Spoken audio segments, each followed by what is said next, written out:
আসছিলাম বাড়ি কিসের জন্য? হেয়ারিং এর জন্য। কি ভাবছেন এই আজকে হেয়ারিংটা যদি না থাকতো এনআরসি না আসতাম না তাহলে এই দুর্ঘটনা হতো না। এর জন্য কাকে দায়ী মনে করছেন আপনি? যিনারা করছেন এই কাজটা তাদের দায়।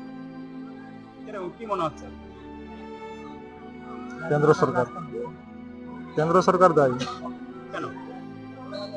SIR উনি করেছেন তো এই জন্য। আজকে কি এই এসআর এর জন্য এদের প্রাণটা গেল? হ্যাঁ ওই জন্য আসছিলাম তো, নাহলে আসতাম না। টোটোর নিয়ন্ত্রণ হারিয়েছিল ফার্স্টে, তারপরে ওটা লরিতে হালকা টাচ হয়, তারপরে পাল্টে খেয়ে যায়। এই যে অকাল মৃত্যু কার জন্য দায়ী মনে হচ্ছে? এরা মানে দুজনেই দায়ী, লরিওয়ালা এবং টোটোওয়ালা বেশি।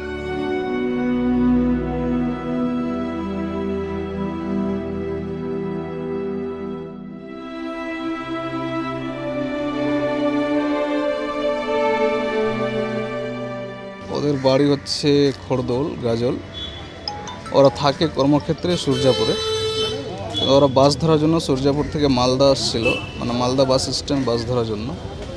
রাস্তায় যখন টোটোতে চড়ে আসে মালদা বাস স্ট্যান্ড, রাস্তার মধ্যে টোটো নিয়ন্ত্রণ হারিয়ে ফেলে এবং তো অ্যাক্সিডেন্ট হয়ে যায়। এবং টোটোতে চড়ে থাকা ওদের পুরো ফ্যামিলি মানে পড়ে যায়। পড়ে যাওয়ার পরে হালিমা খাতুন যে মারা গেছে তার অন দ্য স্পট ডেথ হয়ে যায় এবং ওর কোলে একটা বাচ্চা ছিল, ছোট বাচ্চা। তার কিছুটা শ্বাস চলছিল, কিন্তু ওকে হসপিটালে নিয়ে আসা হয়। হসপিটালে নিয়ে আসার কিছুক্ষণের পরেই ও মারা যায়, মানে মা ছেলে দুজনেই মারা যায়। হিয়ারিংয়ের জন্য আসছিলেন? হ্যাঁ, হিয়ারিংয়ের জন্য আসছিলেন। আজকে ওদের হিয়ারিংয়ের ডেট ছিল, মানে দুজনের, আমার জিজু আমার বোনের দুজনেরই হিয়ারিংয়ের ডেট ছিল।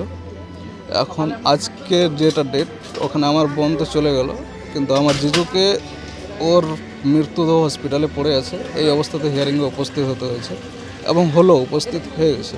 দেখছি কোনটা যদি কোন নাম ভুল থাকতো, তার জন্য যদি ডাকা হতো তাহলে কোনো ব্যাপার ছিল না।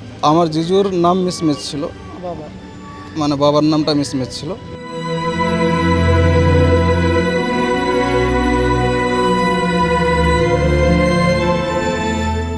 দেহ তো এখন মর্গে হসপিটালেই আছে, পোস্টমর্টমের জন্য অপেক্ষায়।